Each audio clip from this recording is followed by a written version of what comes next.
Soft ആയിട്ടുള്ള കോട്ട ഫാബ്രിക്കിൽ എംബ്രോയിഡറി വരുന്ന സൽവാർ സെറ്റാണ് നമ്മൾ ഇന്നത്തെ ഈ വീഡിയോയിൽ കാണുന്നത്. 4 കളേഴ്സിലാണ് അവൈലബിൾ അയക്കുന്നത്.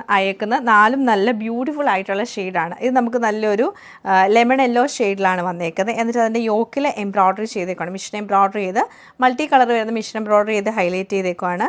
ബോട്ടം വരുമ്പോൾ നമുക്ക് കോട്ടൺ ബോട്ടോ, ദുപ്പട്ട ഓർഗൻസയിൽ എംബ്രോയിഡറി ചെയ്ത് അഫോർഡബിൾ റേറ്റിലാണ് ഈ ഒരു സൽവാർ സെറ്റ് വന്നേക്കുന്നത്. പിന്നെ നമുക്ക് വരുന്ന ലൈറ്റ് ബ്ലൂ ഷെയ്ഡിലാണ് വരുന്നത്. ബ്ലൂവും ഗ്രീനോട് മിക്സ് ചെയ്തിട്ടുള്ള ഒരു ടോണാണ്, ലൈറ്റർ ടോണിലാണ് വരുന്നത്. ഇത് പിങ്കിൻ്റെ ടോൺ വരും. ലാസ്റ്റ് നമ്മൾ കാണുന്ന ലൈറ്റ് ഒരു ഗ്രീൻ ടോണാണ്. അപ്പോൾ ഇത്രയും സൽവാർ സെറ്റിൻ്റെ കളക്ഷൻ നമുക്ക് ഡീറ്റെയിൽ ആയിട്ട് കണ്ടുനോക്കാം. ലൈറ്റ് യെല്ലോ ടോണിലാണ് ഈ സെറ്റ് വന്നേക്കുന്നത്. ഞാൻ ഇപ്പോൾ പറഞ്ഞ പോലെ തന്നെ പ്ലെയിൻ വന്നിട്ട് നമുക്ക് യോക്കിലേക്ക് മാത്രമാണ് എംബ്രോയിഡറി വരുന്നത്.